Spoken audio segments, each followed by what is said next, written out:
We were delighted with the announcement. We already knew from the manifesto that this was coming, and now we have at least the initial stage, I think, of what we expect. No? We need to put this in context as well. Ministers talk about schools being tired, which is true, but some schools, Bishop comes to mind in particular, which is in desperate need of a new building. So more than tired? In some cases, yes.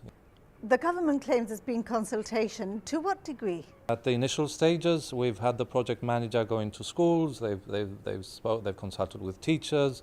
They've done a gap analysis to see what we need in the future. They've consulted with head teachers and so on.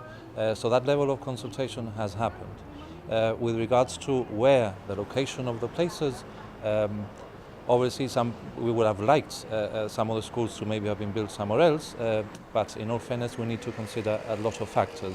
We need to consider things like Brexit, which is looming in the background. We need to consider the cost of making all these new schools.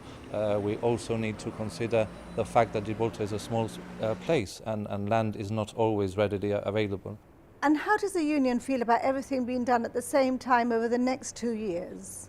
The way, as I understand it, the way that it's going to have sort of a domino effect. They're going to start with knocking the buildings just next to St. Paul's here down. They're going to build the 2 new comprehensive schools.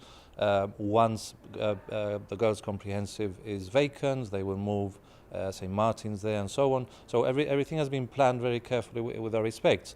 Hopefully, we're hopeful, and again, the way that has been planned, I think they've taken into account that issue, no? That schools have to move from one place to the other, and that in itself is a mammoth task. You've mentioned 2 comprehensive side by side. How do the educationalists feel about this? Because not only are you going co-ed, which is something new, but then you might get the situation where one school does better than the other and then obviously attracts the high achievers. It is an issue, obviously. I mean, in the ideal world, we would have liked maybe even 3 comprehensive schools or even 4 smaller comprehensive schools. The smaller the schools, the easier that they are to manage.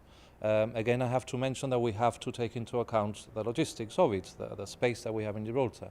I wouldn't like to comment too much as president or on behalf of the executive, because after midterm we'll be holding a general meeting.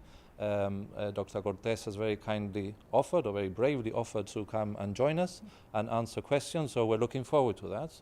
And I think that once our members' views are aired, then I will be able to tell you definitely what our members think. After all, we represent our members.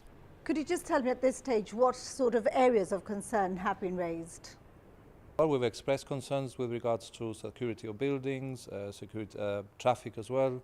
There's going to be a lot of traffic with such big schools. And of course, in the ideal world, we would like to have seen the schools located in different locations and maybe even smaller schools.